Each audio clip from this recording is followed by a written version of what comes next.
दिल्ली विधानसभा निवडणुकीसाठी भाजप मुख्यमंत्री पदाच्या उमेदवार किरण बेदी यांनी कृष्णानगर मतदारसंघात काढलेल्या रोड शोनं नवीन वादाला तोंड फुटलंय।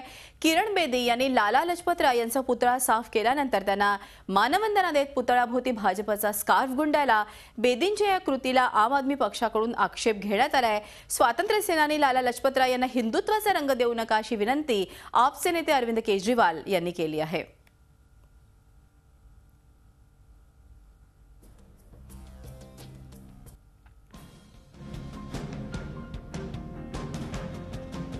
आपण ही दृश्य आपण बघू शकतो।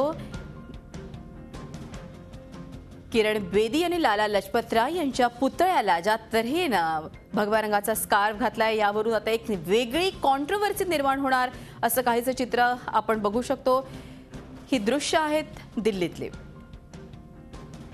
मेरी उनसे रिक्वेस्ट है कि कम से कम स्वतंत्रता सेनानियों को तो बख्श दीजिए, उनको तो भगवाकरण मत कीजिए स्वतंत्रता सेनानियों का।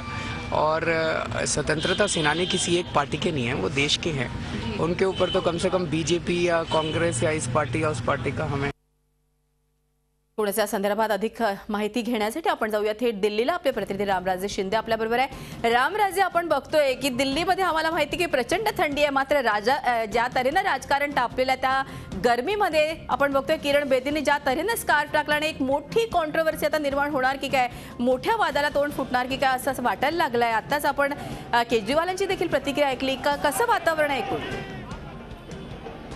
आपण कृष्णानगर मध्येच आहोत आणि महापुरुषाच्या नावानं महापुरुषाच्या स्मारकावरून राजकारण हा राजकीय नेत्यांचा नेहमीचा उद्योग राहिलेला आहे।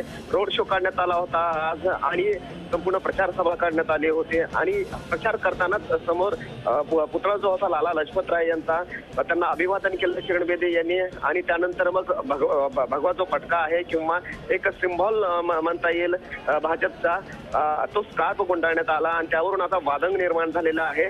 कुठेतरी सेटबॅक सुद्धा बसण्याची शक्यता आहे, कारण आता अरविंद केजरीवाल यांनी सुद्धा कडक टीका केलेली आहे। त्यामुळे आता प्रत्येक सभामध्ये, प्रचार सभामध्ये हा उल्लेख येणं साहजिकच आहे। यावरून आता किरण बेदी यांना उत्तर द्यावं लागणार आहे।